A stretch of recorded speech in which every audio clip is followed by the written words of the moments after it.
Kabar pengungsi Rohingya berbondong-bondong ke Indonesia menimbulkan pertanyaan, mengapa mereka menuju ke sini? Apalagi mereka nekat hanya menaiki perahu reyot saja untuk pergi dari kamp pengungsian di Bangladesh. Apa alasan pengungsi Rohingya menuju Indonesia? Semakin banyak pengungsi Rohingya meninggalkan kamp-kamp pengungsian di Cox's Bazar, pantai tenggara Bangladesh, dan menyeberangi lautan sejauh 1.800 km menuju Indonesia dengan perahu reyot. Pekan lalu, polisi dan nelayan Indonesia mulai berpatroli di beberapa wilayah di Aceh untuk mencegah pendaratan perahu para pengungsi. Lebih dari 1.000 warga Rohingya tiba di Indonesia bulan ini, jumlah terbesar sejak 2015. Saat ditanya apa alasan mereka datang, seorang pengungsi Rohingya yang bisa berbahasa Inggris dan baru-baru ini tiba di Indonesia mengungkapkan alasannya ingin tinggal di Indonesia. Pengungsi Rohingya bernama Abdurrahman itu mengaku, setelah tiba di Indonesia, ia tidak mau kemana-mana dan hanya ingin tinggal di Indonesia saja. Ia menilai jika Indonesia adalah negara yang damai. Kami tidak mau pergi kemanapun dan hanya ingin tinggal di negara ini saja. Kami tidak ingin kembali, kapal kami mengalami kerusakan mesin. Bagaimana kami bisa pergi ke tempat lain? Ujarnya.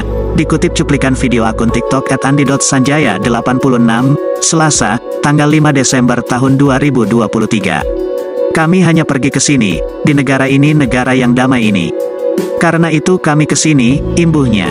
Pengungsi Rohingya yang lain juga mengatakan hal yang sama. Ia menganggap Indonesia adalah tempat yang baik dengan orang-orang yang jujur. Sementara itu, dikutip dari Kompas.com, sebelumnya sekitar 1 juta orang Rohingya tinggal di kamp pengungsian kumuh di Cox's Bazar. Pada 2017, militer Myanmar memulai aksi brutalnya terhadap warga Rohingya yang tinggal di negara bagian Rakhine dan menghancurkan desa-desa serta menewaskan ribuan orang. Ratusan ribu lainnya menyelamatkan diri dengan melintasi perbatasan ke Bangladesh. PBB menyebut tragedi itu sebagai contoh nyata pembasmian etnis. Namun, kehidupan para pengungsi Rohingya di Bangladesh tetaplah sulit karena banyak dari mereka kekurangan makanan, keamanan, pendidikan, hingga kesempatan kerja di kamp pengungsi yang penuh sesak.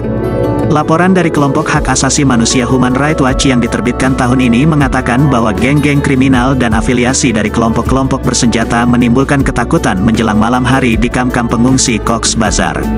Menurut kepolisian Bangladesh, sedikitnya 60 orang Rohingya telah terbunuh di kamp Cox's Bazar tahun ini.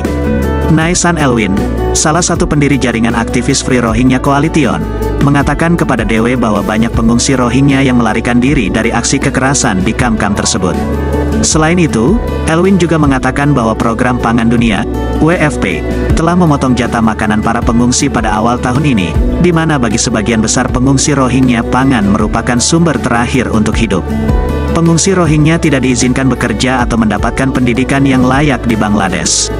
Para pengungsi dilarang untuk belajar bahasa Bengali, karena pihak berwenang negara tersebut tidak ingin mereka berintegrasi ke dalam masyarakat umum. Mereka juga dilarang mendapatkan kewarganegaraan formal di Myanmar. Tidak adanya mata pencaharian yang layak adalah penyebab utama para penyintas genosida ini melarikan diri dari kamp pengungsi dan melakukan perjalanan berbahaya ke negara-negara Muslim seperti Malaysia dan Indonesia, kata Rezaur Rahman Lenin, seorang peneliti Rohingya yang berbasis di Cox's Bazar, kepada DW. Lenin menambahkan bahwa ada komunitas warga Rohingya yang cukup besar di Indonesia dan Malaysia, serta banyak pula pengungsi yang percaya bahwa mereka bisa mendapatkan penghasilan di negara tersebut.